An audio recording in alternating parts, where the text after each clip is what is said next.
নমস্কার বন্ধুরা, আজকে এমন একটা মাছ আপনাদের রান্না করে দেখাবো যেটাতে রয়েছে ওমেগা ফ্যাটি অ্যাসিড, যা আমাদের ব্যাড কোলেস্টেরলকে কমায়, আমাদের হার্টকে সুস্থ রাখে। আমাদের এই দেশে, আমাদের ভারতবর্ষের বা আমাদের এই বাংলাতে এই মাছ অনেকে খেতে চান না, বলেন যে এইটা নাকি অতিরিক্ত তৈলাক্ত মাছ, এটা খাওয়া খারাপ। কিন্তু বিদেশের মাটিতে সেখানে এই মাছটিকে বহুল প্রচলিত এবং হৃদরোগের জন্য এই মাছটিকেই সাজেস্ট করা হয়। তবে রান্না করতে হবে একটু কম তেলে, কারণ যেহেতু মাছটিতে তৈলাক্ত হলেও এই যে তেলটি, এটি ব্যাড কোলেস্টেরলকে কমায় এবং এই মাছটি খুবই উপকারী। এই যে দেখে নিন, এই হলো আমাদের সেই মাছ, পাঙ্গাস মাছ। পাঙ্গাস মাছকে কড়াটাতে আমি দেখুন খুব অল্প তেল দিয়ে আমি ভেজে নেব।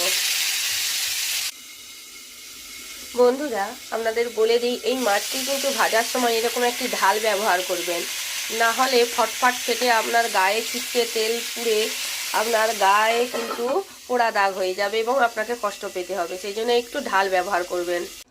জাস্ট এইটুকুনি তেলেই আমি কিন্তু এই মাছটি রান্না করব। প্রথমে দিয়ে দিচ্ছি রসুন, এরপর দিয়ে দিলাম আদা পেঁয়াজ বাটা, হলুদ গুঁড়া, লঙ্কা গুঁড়া, শেষে দেবো ধনে পাতাটা। মশলাটা কষিয়ে নিয়ে ফিরে আসছি। দিয়ে দিচ্ছি আন্দাজ মতো নুন। দেখুন মশলা কষানো হয়ে গেছে। এইবার দিয়ে দিচ্ছি আমার সেই বাটিটা ধুয়ে জলটা দিয়ে দিচ্ছি, আর অল্প জল দিয়ে দেব। আপনারা হয়তো বলবেন যে হেলদি মাছ, অথচ আদা পেঁয়াজ রসুন দিয়ে এত রিচ করে রান্না করার কি দরকার। মাছটিতে যেহেতু একটু গন্ধ থাকে, সেই গন্ধটাকে মারার জন্য আমাদেরকে এইটুকুনি ব্যবহার করতেই হয়। দেখুন আমার ঝাল কিন্তু ফুটে উঠেছে। এইবার দিয়ে দিচ্ছি আমি মাছগুলো।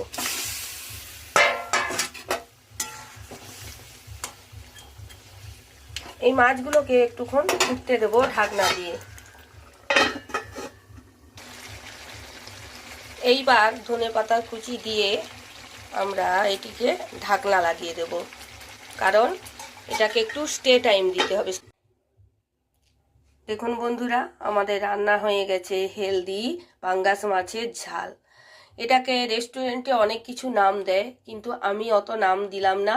আমরা সোজাসুজি ভাষায় বলি যে পাঙ্গাস মাছের কারি মাছ। আপনারা খেয়ে দেখুন, এটি শরীরের পক্ষে খুবই উপকারী। রান্নাটি কেমন হলো জানাবেন। ভালো লাগলে চ্যানেলটিকে সাবস্ক্রাইব করতে, লাইক করতে, কমেন্ট করতে ভুলবেন না। নমস্কার।